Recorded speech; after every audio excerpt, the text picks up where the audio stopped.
We are required to work. We need to do things. And love requires that we produce, not produce as a slave, but produce as a son or a daughter, produce in the context of relationship.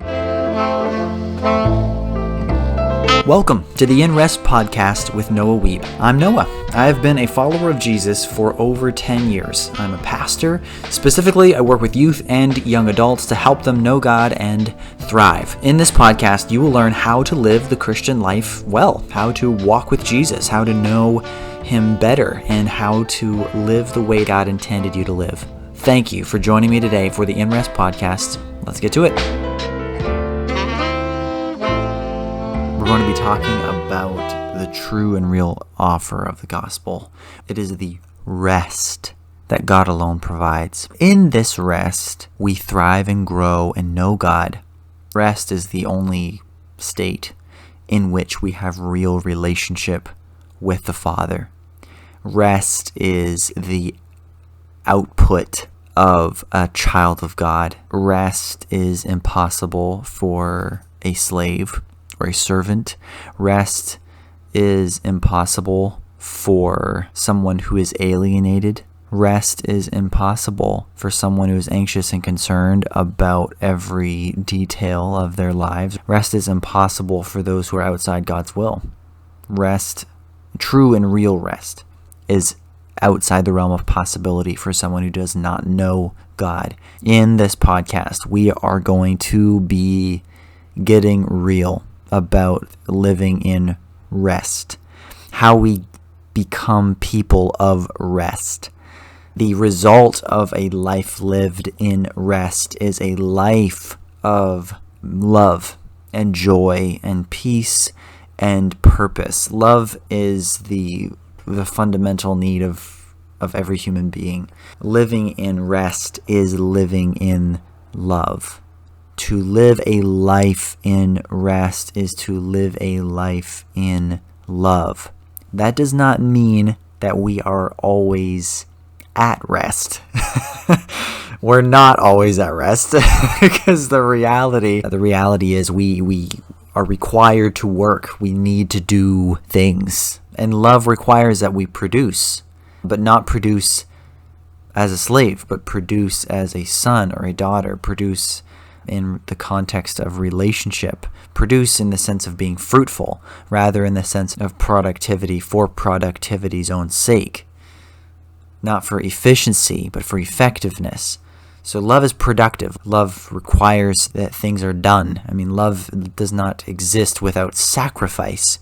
Love does not exist without laying down one's own preferences.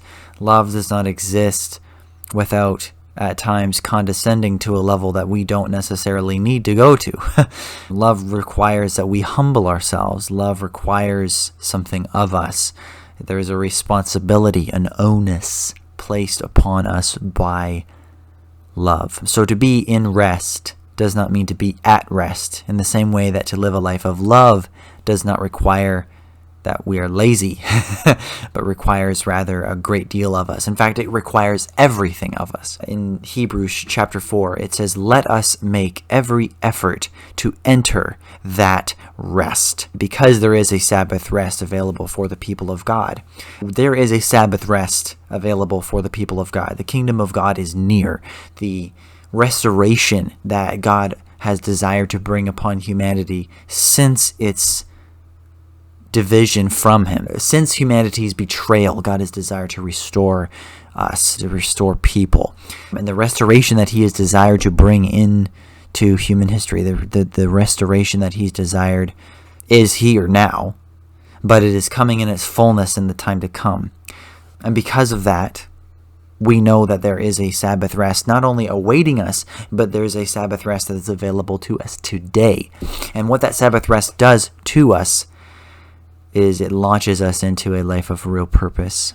Because when a creature is living a life of purpose, when a creature is living in accordance with the purpose for which it was created, there is peace, there's fulfillment, there is joy, there is thriving. What we talk about in the Western world, living your best life. to thrive and to live your best life is to live a life in rest. On this podcast, we are going to be discussing how to live a life in rest, what it looks like to live in rest. Essentially, if this podcast is effective, it will communicate to you, the listener, that a life of thriving, fulfillment, joy, and purpose is available in Christ Jesus. A life of thriving and of joy is available. And that is the life that God intends for you to live. The life that God intends for you to live is a life of love. Jesus said, "Come to me, all you who are weary and burdened, and I will give you rest. Take my yoke upon you and learn from me, for I am gentle and humble in heart, and you will find rest for your souls. For my burden is easy, and my yoke is light." Matthew 11:28-30. To really live the way God wants us to live, it's as simple as coming to Jesus. It's as simple as approaching him. And coming to him isn't just, going to church or reading my Bible for the first time or whatever. It's really approaching him relationally. It's coming to him. And that can take place a lot in prayer. It can take place at church. It can take place in the context of worship. It can take place in the context of service. To really receive the rest that Jesus offers us, that Jesus offers humanity. And keep in mind, he's saying, "Come to me, all you who are weary and burdened, and I will give you rest." He's calling to all people, anybody who's listening. In the context, he's talking to the people of Israel during his early mission, but the meaning carries through unto the rest of the world. It carries unto those who would later be included in the gospel and in the gospel proclamation. Regular people, who are weary and burdened and who need rest, and he promises to give it. There's a verse in the Bible, James 1:5, and it says, "If any of you lacks wisdom, ask God for it." Basically, that's such an awesome verse because it's as my friend Mike Conrad, shout out to you, Mike. You'll probably never hear this, but so appreciate your quote. Mike, man, such a cool guy. But Mike once told me his favorite verse in the Bible and his favorite prayer to pray in the Bible was James 1:5. "If any of you lacks wisdom, ask God, who gives generously without finding fault." And obviously there's also the qualifier following that says, if anyone asks but does not believe, then why would you expect to receive anything from God, etc. But what my friend Mike was getting across was that his favorite verse to pray is James 1:5 because it is the one prayer that is guaranteed to be answered. So if you ever want an answered prayer, ask for wisdom. But I think there's actually a few more. No disrespect, Mike. Love you, man. But I actually do see throughout the scriptures all kinds of prayers that are guaranteed answered. Matthew 11:28-30 is a promised answer. To come to Jesus, to boldly approach his throne, to boldly approach his person, to really enter his presence. Come to me. Come to me. Come to me is not an over-spiritual, pie-in-the-sky religious exercise. It is a real thing that you can do. And the result is rest. And if I genuinely, authentically, sincerely come to Jesus, he promises that rest will be given me. For those of you who have suffered with mental illness, this ought to be immensely good news. It's been immensely good news for me, because to come to Jesus means that when I am struggling with anxieties, when I'm going through cares or worries or burdens, when I'm depressed, keep in mind too, depression is also sort of a burden. Depression is a burden. It's wearying. Anxiety is wearying, it's burdening. Religiosity, legalism, traditionalism, even other people's judgments, expectations, their conclusions on you, their betrayals, whatever, like everything in life can be a burden. There's all kinds of things to choose from, but whatever it is, you can take that and on the occasion of that burden, you can come to Jesus and say, God, I am weary and I am burdened with this thing. Or you're weary or you're burdened by something else that's happening. Just, you can bring it to Jesus, but what he's calling you to is not necessarily to focus on the burden or the weariness. He's beckoning to us to come, and the promise is that he'll give us rest. And if that rest is available at the moment that I come to Jesus, then that means that the Sabbath rest that Hebrews 4 is talking about is not only meant for the kingdom yet to come, but for the kingdom that is here now, for those who are kingdom dwellers, for those who do follow Jesus today, for those who turn to God and receive life in his name, in the name of Christ. Rest is available right here, right now. If you are burdened, if you're weary, rest is available. And I extend that promise also throughout not just that one moment, but also another promise that comes to us in Luke chapter 9. Luke chapter 9 is a very challenging chapter for a number of reasons. But the number one reason why Luke chapter 9 can be somewhat challenging is because Luke chapter 9 is the self-denial chapter. It's where we get those very challenging words from Christ himself, following the very clear revelation that Jesus is the Messiah to his disciples. And then he says to them all, whoever wants to be my disciple must deny themselves and take up their cross daily and follow me. For whoever wants to save their life will lose it. But whoever loses their life for me will save it. What good is it for someone to gain the whole world and yet lose or forfeit their very self? The language is very interesting to me because he's saying, okay, you can if you lose your life, then you'll gain it. If you try to save your life, you're going to lose it. You're going to lose it.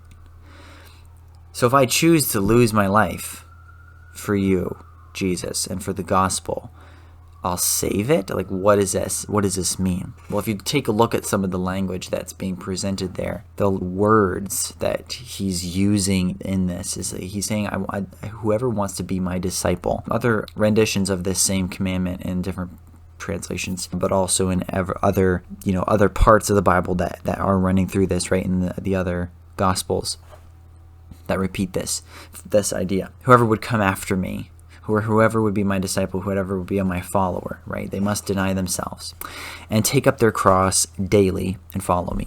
Whoever would want to live the kind of life that I live must decide to say no to themselves.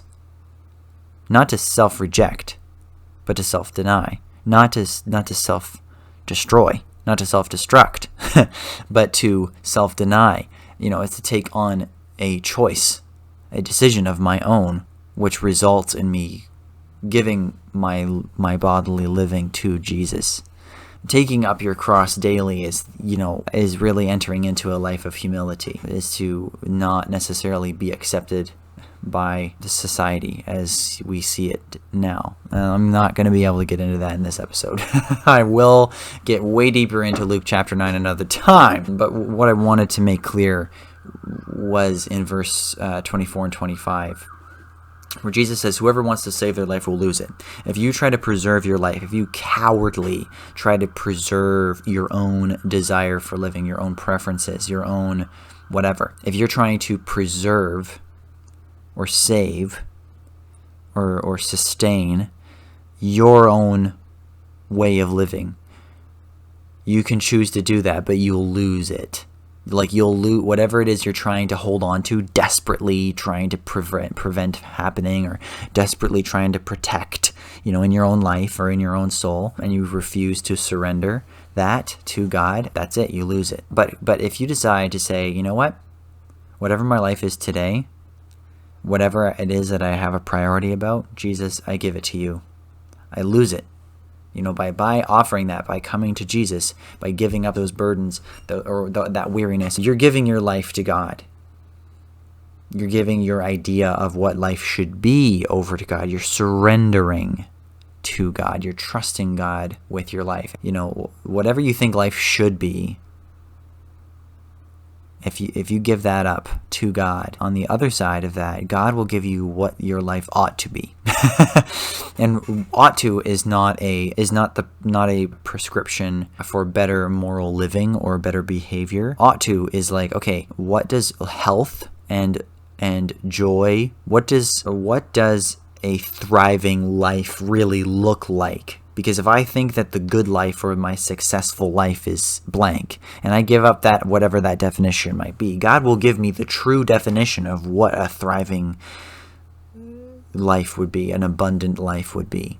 John 10:10 says, I have come that they may have life. Jesus came that we may have life and have it to the full. So one of the other promised answers in the Bible is the answer of surrender, or the promise of surrender, the reward for surrender. C.S. Lewis wrote, and I think he spoke it too. I'm sure he said it plenty of times, and so many others have said it. But anyway, if you shoot at heaven, you'll get earth thrown in. If you shoot at earth, you'll get neither. And it's so true. It kind of reminds me of the idea of like an astronaut deciding to go to space, going through all of the rigmarole of space. And even though he's giving up comfortable life on planet Earth for a little while, for however long that goes, he actually gets to see Earth from a perspective that a rare few ever do. And he'll come back to it. Eventually, you have to come back to your life on Earth or whatever if you're an astronaut. So an astronaut does all of the preparation required to leave Earth behind, only to come back to Earth with not only a fresh perspective, but a range of experiences that totally and completely transforms the way they live their life on Earth. Going through all the preparation, entering into space, seeing Earth from a new perspective that a rare few ever do, does not actually do that for their own benefit, but rather for the benefit of others and under the authority of others, and yet comes home a very different kind of person. Practically speaking, to ask God for rest is not so much the question as we are asking God for himself, approaching him. That's a promised answer, And Jesus says in Matthew 11:28-30, right, in the mix of that, take my yoke upon you and learn from me. The idea is Jesus gives you a responsibility. He gives you a purpose. And so the idea of a yoke is not the yoke that is within an egg, but the yoke that's on a beast of burden, like an ox or something. Take my yoke upon you is to say, okay, come and work with me. Let me show you how I do this. Let me show you how I do this life. And while we're doing this, we're actually going to get things done. We actually are going to have accomplishments. We are going to be productive. We are going to be fruitful and effective as we walk together. But come to me and you'll have rest, because I'm the one doing all the heavy lifting. In Jesus' day, you would take a yoke and you take an old ox, and then you take a younger ox and you pair them up together. So the older ox would bear the burden harder than the other. He would show the other ox how they do things, how they plow, whatever. The essential idea is Jesus is not only inviting us to come to him, the person, for a relationship, but also to come and receive the responsibility for which we were made.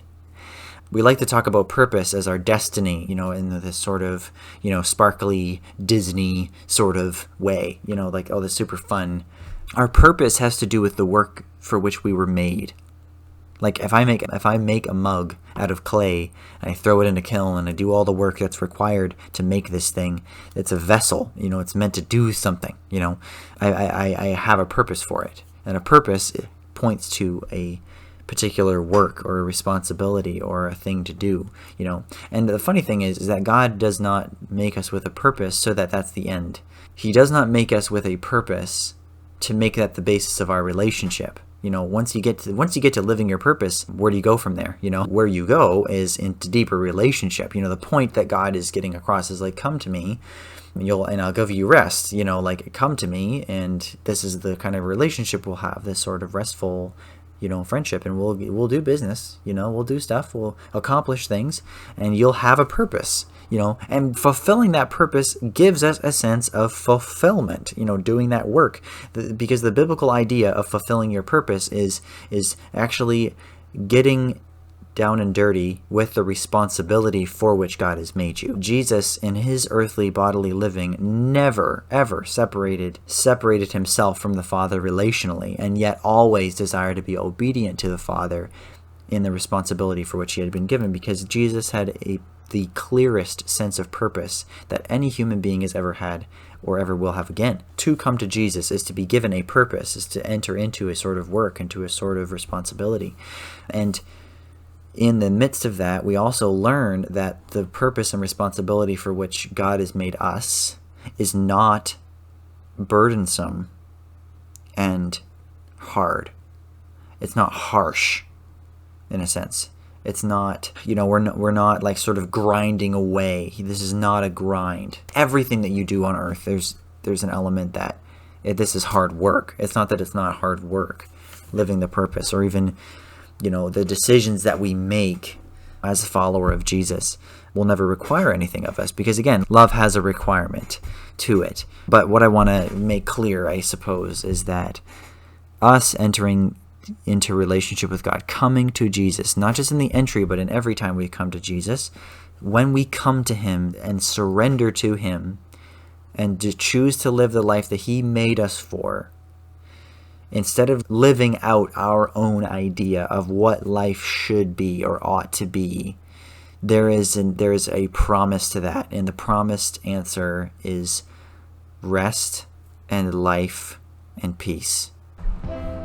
Well, thank you so much for joining me for the In Rest podcast. There is going to be a lot more discussion around how we surrender to Jesus and the result that comes from being a surrendered disciple, what it means to be a disciple of Jesus and the fruit that bears. If you want to continue with me in learning how to apply rest to our lives, how to be disciplined in seeking the Lord while he may be found, in spending time with Jesus and walking with him and hearing his voice, I'd encourage you, join me for this podcast. If you would like to follow me on socials, I have Facebook, I have Instagram, but you can also find me on YouTube. If you just search the In Rest channel, I have a YouTube channel right there. If you're watching this on YouTube, that's super cool. Awesome. I'm on Spotify, the usual stuff. So if you want to subscribe to me on every imaginable platform. That would be phenomenal.